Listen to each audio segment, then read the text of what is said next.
അവിടുത്തെ ബഹുഭൂരിപക്ഷമുണ്ട്, അവിടുത്തെ microscopic minority ഉണ്ട്. അതെല്ലാം വെച്ചിട്ട് മുഴുവൻ പള്ളികളും ഈ 2017 അടിസ്ഥാനത്തിൽ പിടിച്ചു കൊടുക്കണമെന്ന് കോടതിക്ക് ഗവൺമെന്റിനോടോ മിഷണറിയോടോ പറയാൻ പറ്റില്ല എന്നുള്ളതാണ് വന്നിരിക്കുന്നത്. എക്സിക്യൂഷൻ നടത്തേണ്ടത് വേറെ ചില നിയമരീതികളുണ്ട്. നമസ്കാരം. കേസുകൾ അന്ത്യമല്ല. പരസ്പരം സഹോദര സഭകളായി ഇരുസഭയെ അസ്തിത്വം നിലനിർത്തി യോജിക്കാവുന്ന മേഖലയിൽ യോജിച്ച് മുന്നോട്ട് പോകണമെന്ന് ശ്രേഷ്ഠ കാതോലിക്ക ബാവ ബസേലിയസ് ജോസഫ്. ഇന്നലെ ഹൈക്കോടതിയിൽ നിന്നും വന്ന വിധിയുടെ പശ്ചാത്തലത്തിലാണ് ബാവ ഇക്കാര്യം വ്യക്തമാക്കിയത്. യാക്കോബായ സഭയുടെ പള്ളികൾ പിടിച്ചെടുത്ത് നൽകാൻ കഴിയില്ലെന്ന് ഹൈക്കോടതി കഴിഞ്ഞ ദിവസം ഉത്തരവിറക്കിയിരുന്നു. ചില പള്ളികൾക്കുള്ള വിധി എല്ലാ പള്ളികൾക്കും ബാധകമാക്കാൻ പറ്റില്ല എന്നും വ്യക്തമാക്കിയിരുന്നു. ശ്രേഷ്ഠ ബാവ കാതോലിക്ക ലബ്ധിയുടെ 1-ാം വാർഷികമായിരുന്നു എന്ന് ബാവയുടെ പ്രതികരണത്തിലേക്ക്. ഞാൻ പറഞ്ഞതുപോലെ വിധികൾ ഒരിക്കലും ഇന്ന് അനുകൂലമെങ്കിൽ നാളെ പ്രതികൂലമായിട്ടുള്ള വരുന്ന കോടതിയിൽ പോകും.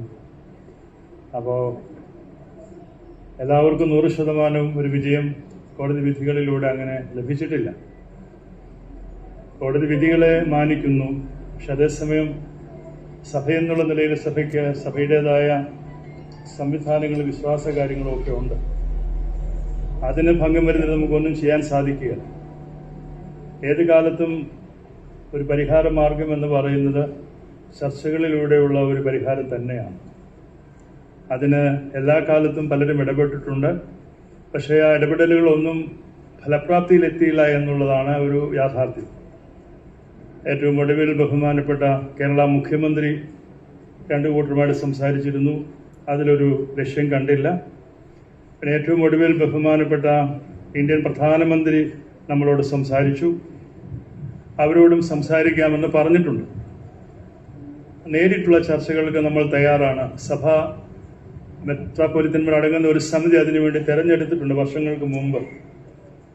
അങ്ങനെ ഒരു 1-to-1 ഡിസ്കഷന് വേണ്ടിയിട്ട് സഹോദരങ്ങളായ മതവിഭാഗത്തിലെ സഭ അതിന് മുന്നോട്ട് വന്നിട്ടില്ല എന്ന് കരുതി നാളെ അങ്ങനെ വരില്ല എന്ന് ഞാൻ പറയുന്നില്ല.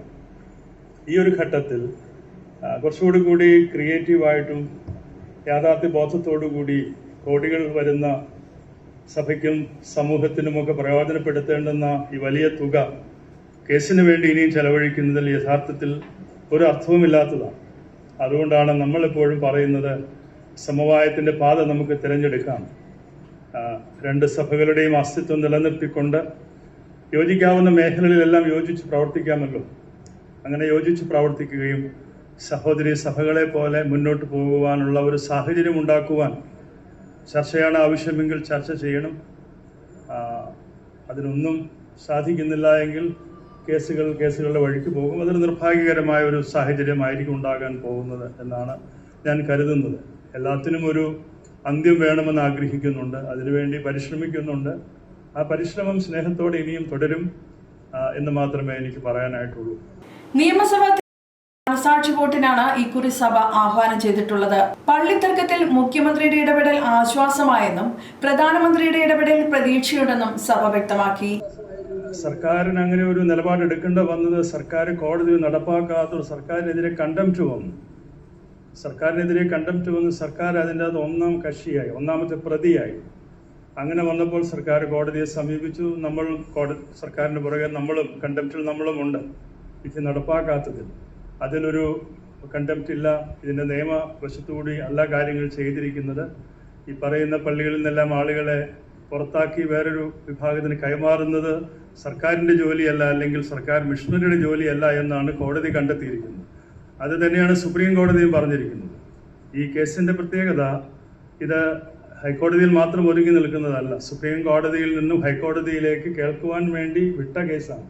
അതിൽ സുപ്രീം കോടതിയുടെ 7 നിരീക്ഷണങ്ങളുണ്ട്. അതിൻ്റെ അടിസ്ഥാനത്തിലാണ് കേസ് കേൾക്കാനായിട്ട് ഹൈക്കോടതി പറഞ്ഞിരിക്കുന്നത്. അതിൻ്റെ പശ്ചാത്തലത്തിൽ വന്നിരിക്കുന്ന ഒരു കേസ് എന്നുള്ള നിലയിൽ ഇന്നലകൾ വരെ 2017 എല്ലാറ്റിൻ്റെയും ഒരു അന്ത്യമാണ്. അത് വിട്ടൊന്നും ചെയ്യാൻ സാധിക്കില്ല എന്ന് പറഞ്ഞെടുക്കുന്നതുമാണ് കോടതി മറ്റൊരു നിരീക്ഷണം നടത്തിയിരിക്കുന്നത്. ഇനിയും അതുമായി ബന്ധപ്പെട്ടിട്ടുള്ള കാര്യങ്ങൾ കൂടുതലായിട്ടുള്ള മറ്റ് കേസുകളൊക്കെ ഇപ്പോഴും കോടതിയിൽ കിടപ്പുണ്ട്. ആ കേസുകൾ വരാം, അതിൽ വാദപ്രതിവാദങ്ങൾ വരാം. ഈ കേസുമായി ബന്ധപ്പെട്ടും എങ്ങനായിരിക്കും മുന്നോട്ട് പോകുന്നത് നമുക്കറിയത്തില്ല. നമ്മൾ ഇതിൽ സാറ്റിസ്ഫൈഡ് ആണ്. ഇതിൽ കൂടുതലൊരു കാര്യം ഈ കോടതിയിൽ നിന്നും ഞങ്ങൾക്കും പ്രതീക്ഷിക്കാൻ സാധിക്കുമെന്ന് തോന്നുന്നില്ല. കാരണം ഇതിനു മുമ്പുള്ള വിധികളെല്ലാം സുപ്രീം കോടതിയുടെ വിധികളാണ്. അതുകൊണ്ടാണ് സുപ്രീം കോടതിയിലെ കണ്ടെത്തലുകളിൽ ചില അനീതികൾ ഉണ്ടെന്ന് ബോധ്യപ്പെട്ട പശ്ചാത്തലത്തിലാണ് വീണ്ടും കേൾക്കണമെന്ന് പറഞ്ഞ് ഹൈക്കോടതിയിലേക്ക് വിട്ടിരിക്കുന്നത്. അത് കോടതി വിശദമായിട്ട് കേട്ടു, ഓരോ പള്ളികളെയും കേട്ടു.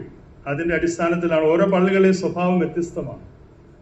അവിടുത്തെ ബഹുഭൂരിപക്ഷമുണ്ട്, അവിടുത്തെ മൈക്രോസ്കോപ്പിക് മൈനോറിറ്റി ഉണ്ട്. അതെല്ലാം വെച്ചിട്ട് മുഴുവൻ പള്ളികളും ഈ 2017 അടിസ്ഥാനത്തിൽ പിടിച്ചു കൊടുക്കണമെന്ന് കോടതിക്ക് ഗവൺമെന്റിനോടോ മിഷണറിയോടോ പറയാൻ പറ്റില്ല എന്നുള്ളതാണ് വന്നിരിക്കുന്നത്. എക്സിക്യൂഷൻ നടത്തേണ്ടത് വേറെ ചില നിയമരീതികളുണ്ട്. ആ രീതിക്ക് പോകണമെങ്കിൽ അവർക്ക് പോകാം.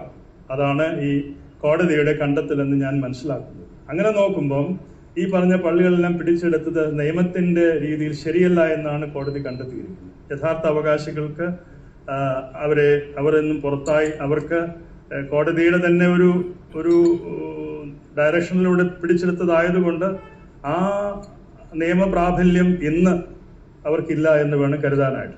എന്നാൽ അത് സംബന്ധിച്ച് തിരികെ അവകാശം ലഭിക്കണമെന്നുള്ളതിന് അതിൻ്റെ നിയമവശങ്ങൾ ഒന്നുകൂടി പഠിക്കണം, ഒരു സംഘർഷം ഉണ്ടാവാതെ നോക്കണം.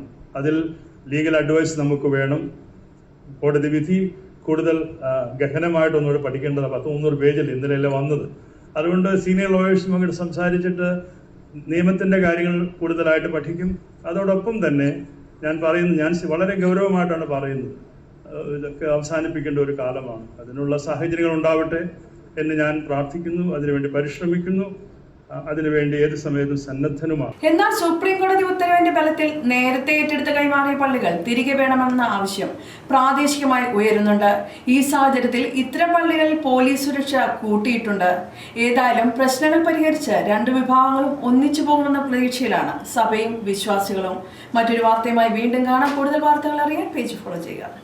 അറിഞ്ഞില്ലേ, അലങ്കാറിലാണിപ്പോൾ യഥാർത്ഥ ചന്ത. അലങ്കാർ ബുധനാഴ്ച ചന്ത. പച്ചക്കറികൾ തോട്ടങ്ങളിൽ നിന്നും നേരിട്ടെത്തിക്കുന്നു. ഫ്രഷ് ഐറ്റം, ഒപ്പം വിലക്കുറവും. എല്ലാത്തരം പഴവർഗ്ഗങ്ങൾ, പച്ചക്കറികൾ, അരി, വെളിച്ചെണ്ണ തുടങ്ങി നിത്യോപയോഗ സാധനങ്ങൾക്ക് 50% കൂടുതൽ വിലക്കുറവ്. അലങ്കാർ ബുധനാഴ്ച ചന്തയിലെത്താൻ മറക്കരുത്. അലങ്കാറിലെത്തിയാൽ എന്തും വാങ്ങാം വൻ വിലക്കുറവിൽ. Alankar hypermarket, supermarket, Pathanamthitta, Konni, Changanassery.